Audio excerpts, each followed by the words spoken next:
go. Thank you, Thomas. Joining us now is Dr. Father Norbert Herman, a director of Eusemonism and Interfaith Dialogue of Catholic Archdiocese of Delhi, who's joining us, of course, from New Delhi. Thank you very much, Father Norbert, for being here with us. I want to start off, of course, as we remember Pope Francis and his life and his work for the Church. What's your opinion of Francis and his time as Pope? Pope Francis lovingly called Papa Francis, and from the time he became Pope, he took the name Francis after the name of Francis of Assisi, who is known for his love for the poor and love for the creation. And therefore, the Pope's significant contribution for the people who are poor, who are marginalized, who are migrant. And he was a humble servant who reached out to people and to creation, his love for creation. The several encyclicals that he joy of being religious, or the Mother Earth, the love for the Mother Earth. Therefore, he was commitment to peace and to bringing all different religions together on one platform, that we have to care for our Mother Earth, our love for our mother. And for our own different countries, he brought people together from different walks of life, different traditions, and everything, that he had very clear vision of gospel in action. He lived the gospel, and that is why he will be remembered in the time to come. You know, he has broken several traditions, but the disciples of Christ, that the world is recognizing him today, that he was a very different Pope, a Pope of the people, a Pope who cared for each and every person. He cared for the humanity and he cared for the creation. Yes, absolutely, Father Norbert. Of course, alongside you on screen now is a continuation of the service taking place live at the St. Peter's Square. Here you can see the service continuing. This gives you an idea of the thousands, tens of thousands, hundreds of thousands of people who are currently here taking part in this ceremony.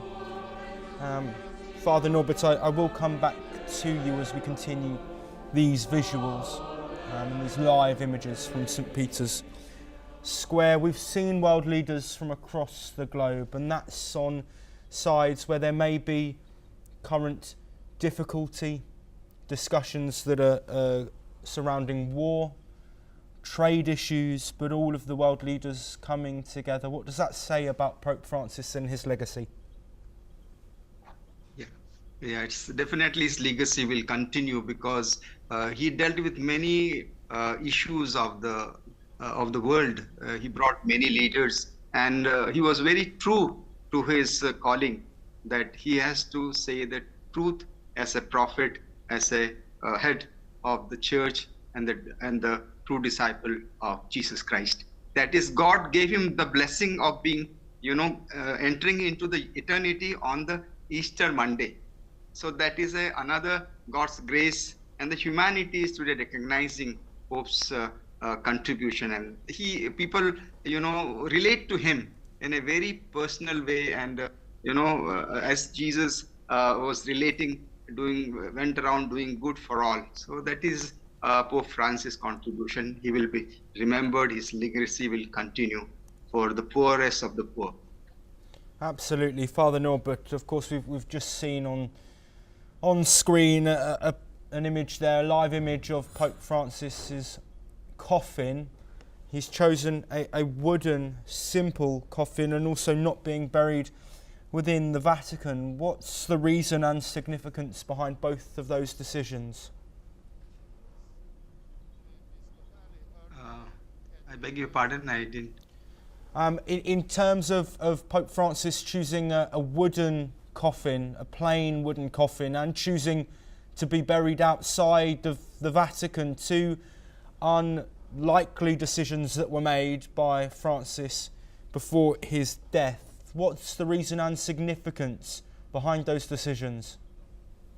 I think significance is that when he became the Pope, he chose to go to another place, the simple place where he was, far from the royal type of life.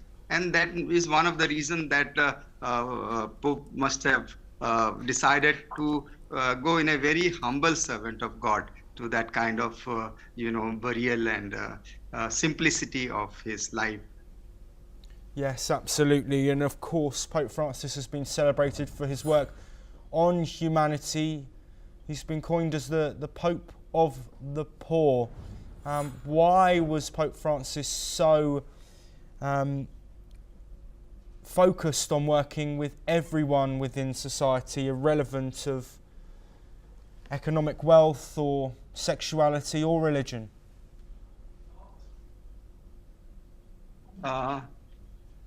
Pope was very clear about his role as the disciple of Christ. That is why he called all the big leaders and told them that the peace is the only solution for living in the life of Christ. And that he was very clear about his vision and mission in to bring about the kingdom of God. That means the kingdom of peace, kingdom of justice, kingdom of love, where everyone will be united as brother and sister. Following the tradition of Francis of Assisi, that line was very clear for him. That is why all his decisions, all his way of life was geared towards living Christ here on earth. And God has rewarded him to his glory, in his kingdom. That is the glory of God. God has an amazing way of revealing himself. So this was another revelation of Jesus communicating through Pope Francis.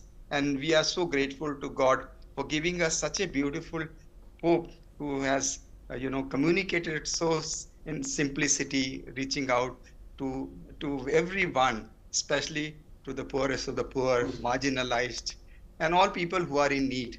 And that is exactly, he was focusing his mission in completing to fulfill in the person of Christ. That is the resurrection of Christ, no?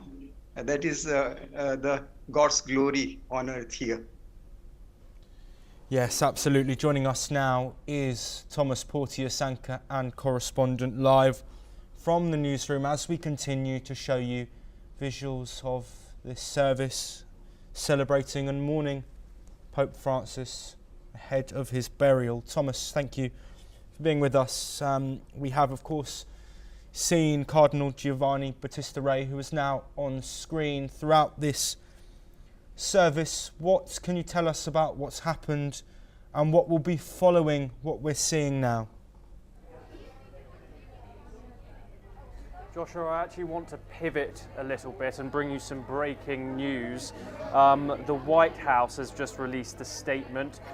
We know that Donald Trump and President Zelensky met before this funeral procession started, and the White House have just released a statement saying that the meeting has been very productive. They are, of course, talking about developments in regards to the Ukraine conflict, which Donald Trump and his administration has put a sort of time limit on now, saying that these negotiations need to move forward, otherwise the US is going to pull out as mediator. So apologies, just bringing in some breaking news in regard to that. The brief meeting between Ukraine's president and US President Donald Trump had just before this funeral started. And once again, the White House has said that the two leaders had a very productive discussion, adding that more details will be given later. The meeting took place inside St. Peter's Basilica after the two leaders had paid their respects. This is according to Italy's Rai TV.